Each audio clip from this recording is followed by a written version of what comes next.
Creighton, the author of the D.I. Harriet Sloane series.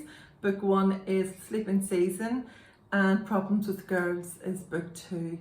At the moment, The Town Red, Book 3, is pre-orderable and it will be out at the end of October. The premise of it is that Karen Ward, a local 17-year-old girl, was killed at the end of the 70s, and this is another case that D.I. Harriet Sloane must try to solve. And on the theme of connections, this is the first time whenever Janet, Karen's sister, is really being listened to and that the case is going to be finally reopened. In the canteen, Janet was waiting for us. Sarge Higgins was sitting with her. Janet had flown over from London to talk about the case. She had short brown hair, wore red lippy and dressed in silver and ivory layers. She was rubbing a silver locket in her hand. "Do you remember me, Miss Ward?" I said. "I'm D.I. Harriet Sloane." "Oh, of course I do," she said, reaching out. I thought to shake my hand, but she ended up holding my hand between hers so that I could feel the locket too. Then she began rubbing my hand like someone might rub a rabbit's paw for luck. Janet and I had shared a flight from London a year before. She had appeased the twins during a rough flight, and she had appeased me too, to some extent, being a nervous flyer. I couldn't pinpoint when my fear of flying started, but now during takeoff and landing and through any turbulence, my chest would start to hurt.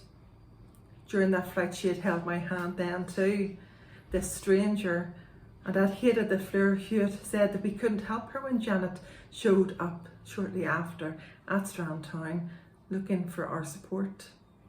"How are those beautiful boys of yours?" she asked me. "Getting big now," I said. "They just turned 2 last month." Janet smiled kindly. "Fleur Hewitt, Superintendent," Fleur introduced herself. The last time she had seen Janet face to face, there had been tears. Now Hewitt looked justifiably proud since she had secured the money and reopened Karen Ward's case. Janet set the locket on the table and shook Hewitt's hand before she scooped the locket up again. "Tell us all we need to know about Karen," said Hewitt, diving in. "You probably know this already," said Janet. "Doesn't matter," said Hewitt. "Tell us anyway. Pretend it just happened." Janet gave a double take and shivered. "We lived in Clarewood House," she said, "tower block near Orangefield." "Know it well," said Higgins, clicking his pen on and off with his thumb. "We lived there since we were born," said Janet. "I'm a year older than Karen. We lived there with our mother who died in early 79, not long after Karen." This was before any of us were born, I thought. I did a quick calculation and worked out that my mother would have been 2 months pregnant with Charlie and me at the time of Karen Ward's death.